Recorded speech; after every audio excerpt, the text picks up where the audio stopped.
What's going on, guys? Welcome back to another Detroit Lions video. Now, every single year at the end of training camp, teams have to make cuts. They have to cut their roster from 80 men to 53 guys. And, with that, sometimes in a lot of NFL organizations, there are a lot of surprising cuts, and we see it all the time with the Detroit Lions.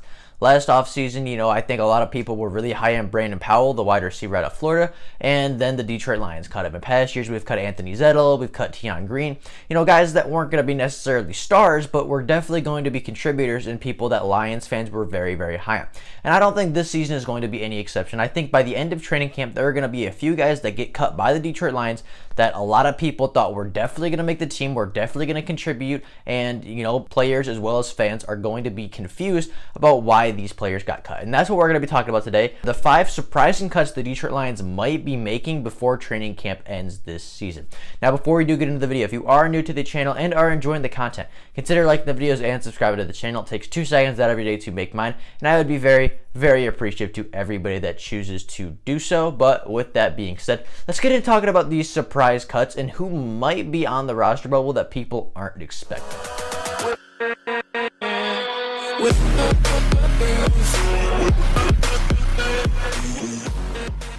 Now, before we do get into talking about this, these are not guys that I am predicting to get cut. These are just guys that are on the roster that, going over the roster, going over each position on the Detroit Lions, guys that, definitely have a potential to be cut, even though people right now aren't necessarily thinking that is a possibility. So these are not guys that I think will get cut or guys that I want to get cut. These are just guys that I think have the potential to be cut that people aren't necessarily thinking about right now.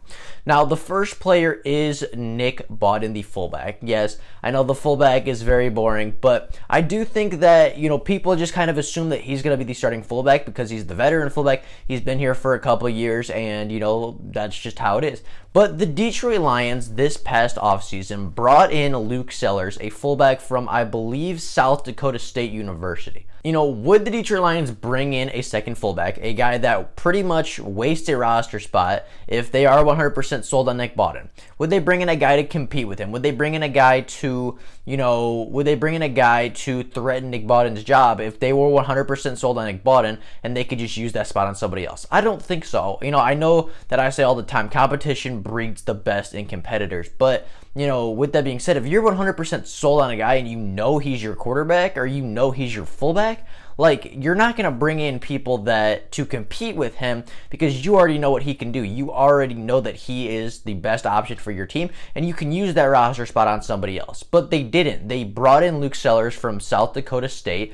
They are having a guy come in and compete with him, and the fact that he did not get cut after the first round of cuts, cutting down to an 80-man roster, shows me that this is a true competition, that Luke Sellers is competing for a starting job in the NFL, and that he could very well win it. So Nick Bawden, in 2 years, he was drafted in the 7th round in the 2018 draft. He only played in 10 games so far in his NFL career, has been, not a huge impact for the Detroit Lions, and they might want to move on and try a different fullback in that mix. They might want to try Luke Sellers, or they might even want to move Isaac Nauta in there. Either way, Nick Bawden might be gone by the training camp's end, and I would not be super shocked if this were to happen. Moving on to the second player. This is a guy that has been with the Detroit Lions for 17 NFL seasons, and that is Don Muhlbach, the long snapper. Now, I promise after this it gets a little bit more exciting, but these are 2 guys in the fullback and the long snapper that I really think we could see change being made as soon as this season. Now, as I said, Don Muhlbach has been here for a very long time, almost 2 decades at this point. He's going into his 17th NFL season with the Detroit Lions. He's been here since 2004. That is crazy. That is really, really incredible to think about. But as with that being said, he is very old. He is an NFL veteran, and he's getting old. The Detroit Lions, I believe, just signed him to another 1-year contract. And just like Nick Bawden, the Detroit Lions brought in another young long snapper in Steven Wirtel to compete for this long snapping role.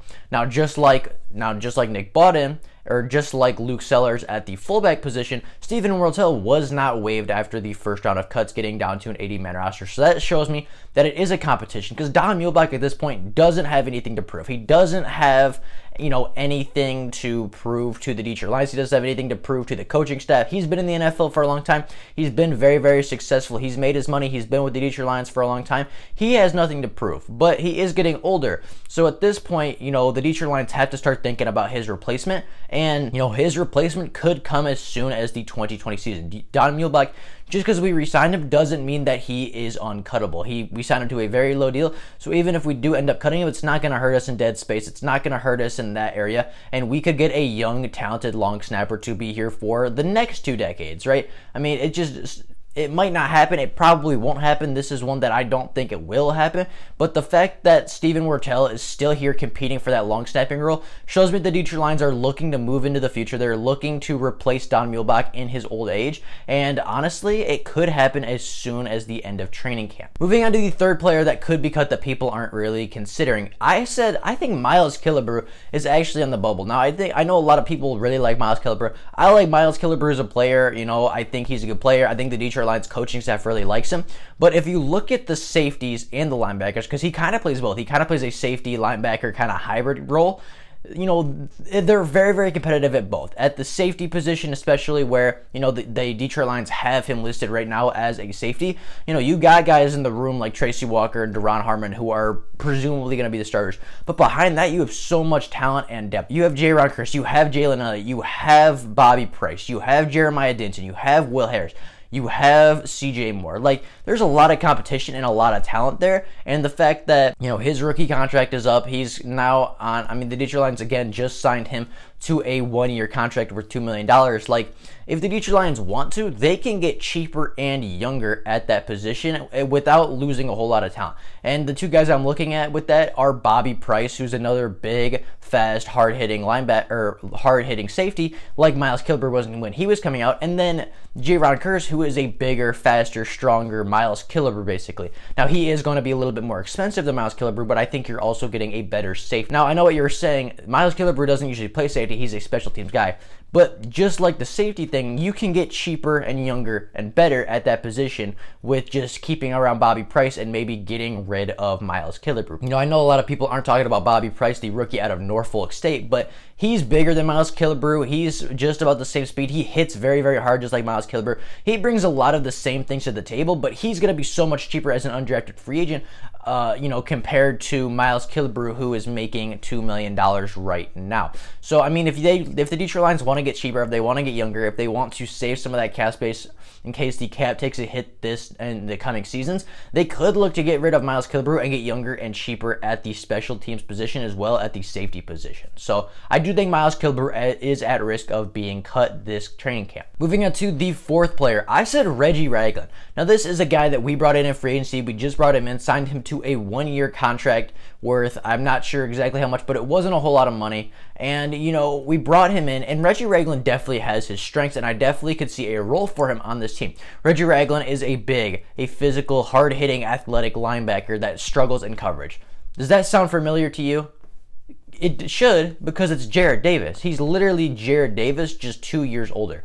Like, I mean, they both have the same skill set. They're both big, physical, athletic, hard-hitting linebackers that can stuff the run very well. They can get sideline to sideline, but they both struggle in coverage. Now, Jarrad Davis has been here for a long time. Jarrad Davis is, you know, he is a veteran in this linebacking system. He's been here for 4 years. He's been the guy for 4 years. You know, the coaching staff really likes him. They say they love his personality, his leadership in the locker room. You know, obviously Jarrad Davis has some things to work on, but the coaching staff, and especially Matt Patricia, speak very, very highly on Jarrad Davis. So I don't think that Reggie Ragland is going to come in and just beat out Jarrad Davis without absolutely blowing him out of the water as far as a talent perspective.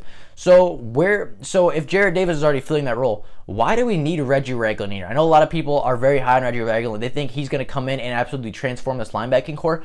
I don't necessarily see it. You know, as if we already have that role in Jarrad Davis, why do we need another guy that does exactly the same things as Jarrad Davis, especially when Jarrad Davis just got bigger and stronger during this offseason and hopefully can develop in coverage a little bit better.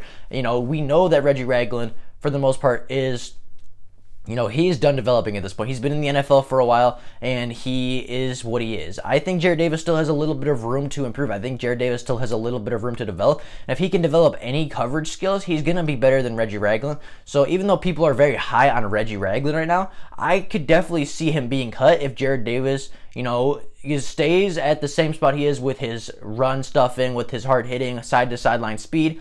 But if he improves in coverage at all this offseason, I could definitely see reality where he beats out Reggie Ragland for that linebacking role that is a run stuffer, that is a, big hitting quarterback spy, big athletic linebacker. So I do think Reggie Ragland could be on the bubble, even though he just got here in Detroit. And then the last player on this list is Romeo Okwara. Now, I'm very high on Romeo Okwara, and I do not think he will get cut. But I've heard a lot of people say that Romeo Okwara could be at risk of being released by the Detroit Lions as soon as this training camp.